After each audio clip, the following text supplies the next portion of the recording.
Finally, he found a match, lit the newspaper, hoping to attract outside attention with the firelight, but the chimney was too narrow. It was completely useless, and in his anxiety, he almost burned his hand. He quickly put out the fire. The fire was put out, and he was almost choked. Time passed little by little. He started using a pen to calculate on the car window how deep he was buried. It seems that knowing physics makes you fearless. Just then, the steel pipe suddenly slid downward. The man quickly went over to check it out, and the pipe opening was already blocked. But as he was about to grab the wire, he accidentally knocked against the steel pipe. The intense pain made him faint on the spot. Not sure how long had passed. After a long while, the man awoke from his unconsciousness, finding his face covered in blood and the steel pipe fallen down. Without much time to think, he quickly took off his clothes to wrap the wound. Before he could catch his breath, the sunroof started to fall, and he hurriedly covered the opening with a rag.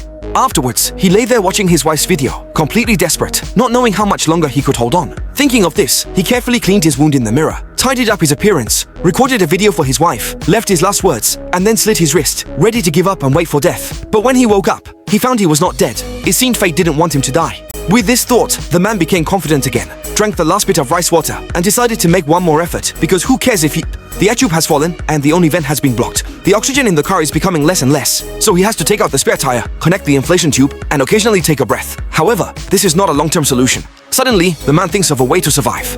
A method: he covered himself with motor oil, then played a survival battle song, and suddenly smashed the sunroof. With that, he carried the spare tire and pushed upwards through the sunroof against the soil. But as he climbed, he started to suffer from severe oxygen deprivation, so he quickly took a deep breath from the tire. Suddenly, the soil above began to collapse, burying him in an instant. After a while, it finally calmed down, but it seemed like something was moving in the dirt. It turned out the man had not suffocated. His mouth was exposed. He desperately extended his hand to clear the dirt from his face. Just when he was in utter despair, he suddenly noticed a small hole above. Curious, he reached out to widen it, and indeed, a ray of light shone on his face, which made him extremely happy. He was very excited and climbed upwards. Finally, after relentless effort, the man finally climbed out. This story tells us that there are essential items we must have in the car when going out. Guys, have you learned it?